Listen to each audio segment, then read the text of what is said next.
ரம்பா ரீசெண்டாக அவங்க பேசின வீடியோ செம்மையாக வைரல் ஆகிட்டு இருக்குது. அப்படி என்ன சொல்லிட்டாங்க? ரம்பா அருணாச்சலம் படத்தில் 2 ஹீரோயினில் ஒருத்தன் நடிச்சிருப்பாங்க. அப்போ அவங்க அருணாச்சலம் படத்துக்கும் சல்மான் கான் நடித்த பந்தன் படத்துக்கும் கால் ஷீட் கொடுத்துருக்காங்க.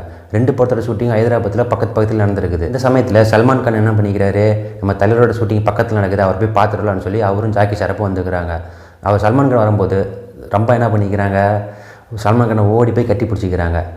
இதை பார்த்து நம்ம தலைவர் அங்கே இருக்கிற கூட்டத்தில் எல்லாத்தையுமே கூப்பிட்டு வச்சு, ரம்பா பார்த்தீங்களா நம்ம வந்தால் குட் மார்னிங் அப்படின்னு சொல்லி சொல்கிறாங்க. ஆனால் சல்மான் கான் வந்தோன்னா பார்த்தீங்களா ஓடி போய் கட்டி பிடிக்கிறாங்க அப்படின்னு சொல்லி கலாய்ச்சிக்கிறாரு. சல்மான் கானும் அவங்க வந்தா ரொம்ப எப்படி ஓடி போச்சு, ஓடி போய் நம்மளோட செட்டுக்கு வந்து எப்படி வரும், குட் மார்னிங் சார் நம்ம தலைவர் இந்த மாதிரி கூட்டத்தில் உட்காந்து பேசும்போது ரம்மா வந்துட்டு நம்மளை பற்றி ஏதாவது சொல்கிறாங்கன்னு சொல்லிட்டு ரொம்ப மூட் அப்செட் ஆகி அழுதுருக்குறாங்க.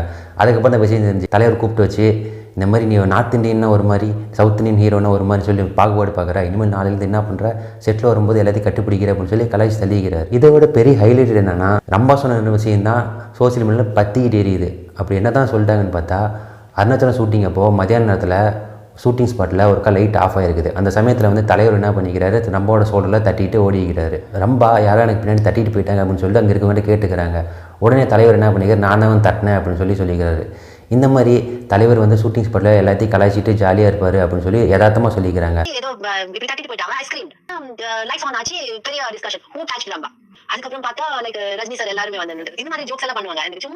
இதை பார்த்து நம்ம மீம் கிரியேட்டர்ஸ் இதான் சாக்குன்னு சொல்லிட்டு, ரஜினி வந்துட்டு ரொம்ப கேவலமானவரா, ரஜினி வந்துட்டு ரம்பாவை அத்துமீறிக்கிறாரா அப்படிங்கிற அளவுக்கு மீம்ஸாக போட்டு தாக்கிட்டு இருக்கிறாங்க. ரம்பா சாதாரணமாக சொன்ன ஒரு விஷயம் எந்த அளவுக்கு பற்றிட்டு இருக்குது பார்த்தீங்களா, பாவம் நம்ம தலைவர். இந்த வீடியோ பார்த்துட்டு இருக்கும்போது தான் எனக்கு இன்னொரு வீடியோ கிடச்சிது. 4 வருஷத்துக்கு முன்னாடி செல்வ பாரதி ஒரு இன்டர்வியூ கொடுத்துருக்காரு. அவர் யாருன்னா, நினைத்தேன் வந்தை படத்தோட டேரக்டர். நினைத்தேன் வந்தை படத்தில் வண்ணனிலவே வண்ணனு ஒரு பாட்டு வரும். அந்த பாட்டு நம்ம 90 கிட்ஸ் எல்லாருக்கும் ஒரு லவ் அஃபெக்ஷனை கொடுத்துருக்கோம். அந்த பாட்டில் பார்த்தீங்கன்னா நடிச்சது ரம்பாவே இல்லையா. இதை சொன்னோன்னே எனக்கு ஷாக்கே ஆகி போச்சு. இத்தனை நாளாக அதில் நடிச்சு நான் ரம்பான்னு தான் நினச்சிட்டு இருந்தோம்.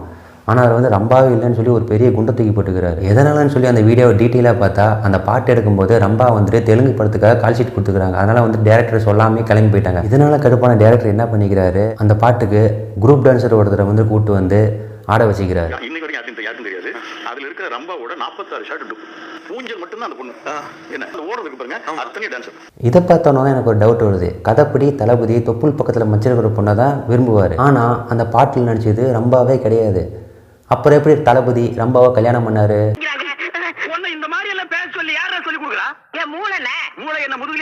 இந்த மாதிரி ஏதாச்சும் கிளப்பி விடுவான், அவன் மண்டை பிடிச்சிட்டு அழகிட்டோம். நம்ம 90s கிட்ஸ் இத்தனை நாளாக ரம்பாவோட இடுப்பு நினச்சி கனவு கண்டதெல்லாம் போய் நம்மளை ஏமாற்றி இருக்கிறாங்கப்பா. இதை நான் சொல்லலை.